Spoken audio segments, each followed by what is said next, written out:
अमावस की रात थी। मैं पास वाले गांव से दावत खाकर लौट रहा था। देर बहुत हो गई थी, करीब 1 बज रहा था। छोटा रास्ता पकड़ने के लालच में मैं शमशान वाले कच्चे रास्ते से पैदल ही चल पड़ा। मेरे हाथ में एक पुरानी लालटेन थी, जिसकी रोशनी भी अब पीली पड़ चुकी थी और लालटेन का तेल भी खत्म होने वाला था। रास्ता एकदम सुनसान था।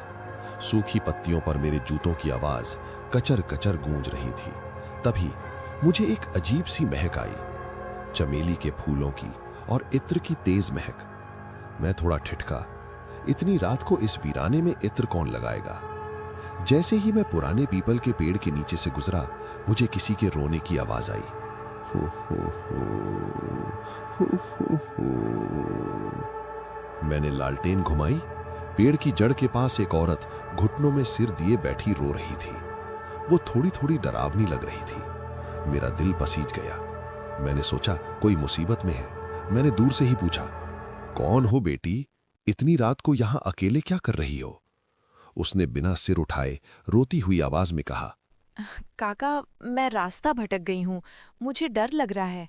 क्या आप मुझे मुख्य सड़क तक साथ ले चलेंगे?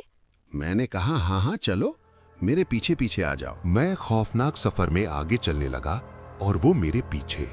तभी एक आवाज शुरू हुई, छन छन छन, उसकी पायल की आवाज।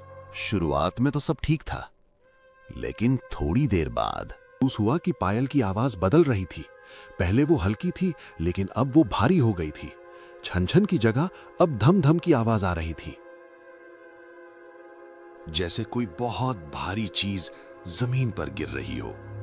और सबसे डरावनी बात, वो आवाज मेरे बहुत करीब आ गई थी। मेरे रोंगटे खड़े हो गए। मुझे लगा कि वो मेरे बिल्कुल कंधे के पीछे है। उसकी ठंडी सांसें मेरी गर्दन पर लग रही थी। मैंने हिम्मत जुटाकर कहा, बेटी थोड़ा धीरे चलो। लेकिन उसने कोई जवाब नहीं दिया, बस एक खिसियानी हंसी सुनाई दी, खी खी खी। असली सच, मेरा माथा ठनका। मैंने झटके से टॉर्च पीछे घुमाई और जमीन पर रोशनी मारी। मेरी सांस गले में अटक गई। वो जमीन पर चल ही नहीं रही थी, वो हवा में 1 फुट ऊपर तैर रही थी। और जब मेरी नजर उसके पैरों पर पड़ी तो मेरा खून जम गया। उसके पैर उल्टे थे, एड़ियां आगे और उंगलियां पीछे, और उन पैरों से काला खून टपक रहा था। वो चिल्लाई। बालकिशन, पैदल जाओगे या मेरे साथ उड़ोगे? मेरी चीख निकल गई। मैं टॉर्च फेंककर भागा। मैं पैदल था और वो हवा में उड़ रही थी। पीछे से आवाज आ रही थी, रुक जा, रुक जा। मैं कांटों में गिरा, पत्थरों से टकराया। मेरे कपड़े फट गए, लेकिन मैं रुका नहीं। मुझे बस सामने गांव के हनुमान मंदिर का लाल झंडा दिख रहा था। वो मेरे बिल्कुल करीब आ गई थी। मुझे महसूस हुआ कि उसके लंबे नाखून मेरी पीठ को छू रहे हैं। मैं पूरी जान लगाकर मंदिर के चबूतरे पर कूदा और बेहोश हो गया।